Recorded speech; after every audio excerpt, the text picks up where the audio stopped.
Quem você pensa que é? Poucas pessoas têm oportunidade ou até mesmo interesse de saber quem veio antes. Imagina quanta gente que está misturada aí no seu ácido desóxido ribonucleico. Conhece, né? Não? Então vai lá no Aurélio que eu espero. Mentira. É a sigla em inglês do DNA. Então agora pensa.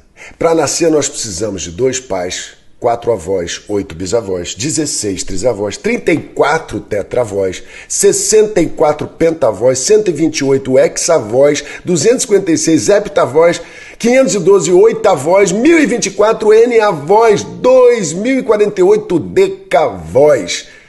Só nas últimas gerações são 4.094 pessoas. É gente pra caramba, imagina!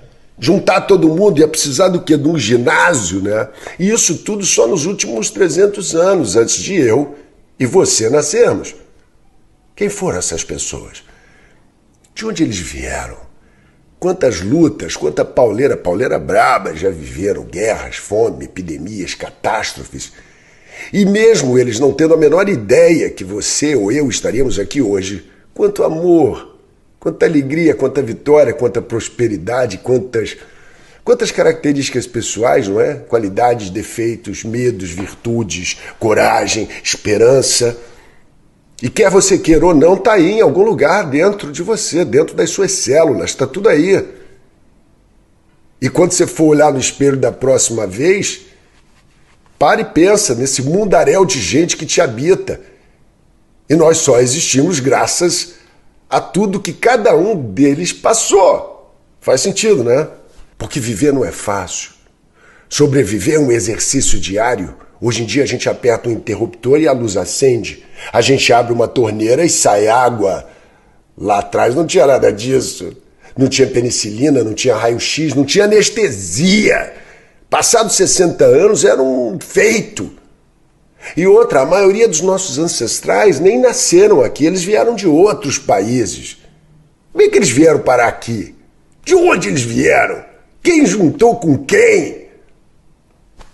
A reverência à memória dos nossos antepassados é parte do autoconhecimento. Porque sem entender essa origem, sem entender o seu passado, você não consegue criar referências para o seu futuro.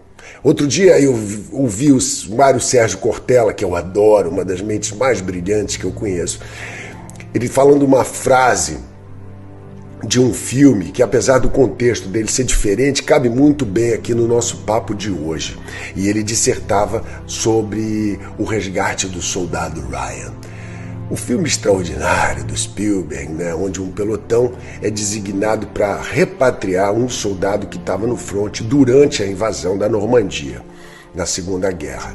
E a primeira cena do filme dura quase 15 minutos, talvez mais. É uma daquelas cenas antológicas desse gênio do cinema, né?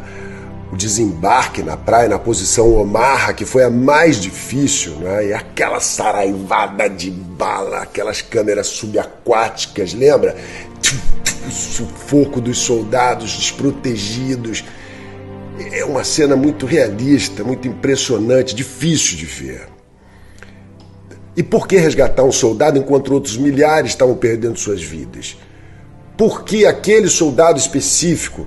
Eu não vou explicar porque vai tomar muito tempo, só vendo o filme mesmo, já tem 20 anos, todo mundo já deve ter visto. Mas achar um paraquedista perdido no meio de um inferno como aquele é uma missão que só o Spielberg pode cumprir, não é verdade?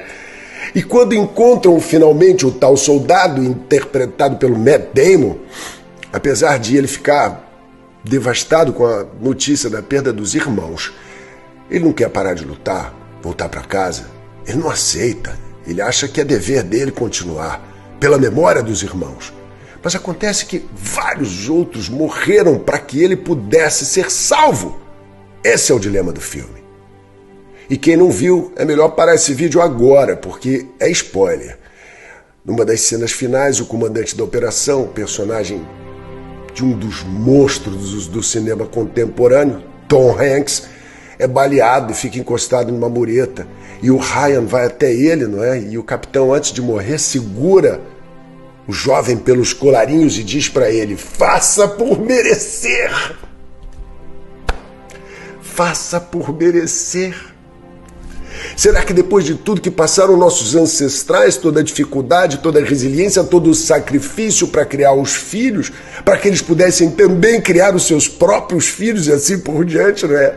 Até chegarmos em você e eu aqui hoje, a pergunta é, nós fazemos por merecer?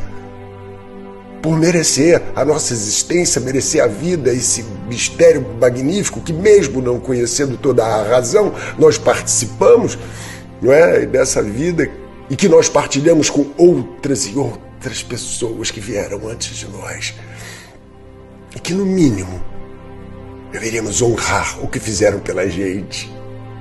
O que uma mãe, um pai, um avô, uma bisavó fez para ter comida na mesa, para te manter vivo. Suplícios, às vezes, inimagináveis, andar quilômetros a pé, pegar 3 conduções para trabalhar, noite sem dormir, privações, sofrimentos, atravessar o oceano num porão de um navio, ser maltratado, humilhado, mas não desistir nunca dos seus. Faça por merecer. Não precisa ser nada demais. Se conseguir fazer com que os seus descendentes tenham o mesmo sentimento por você, quando não estiver mais por aqui, então diga que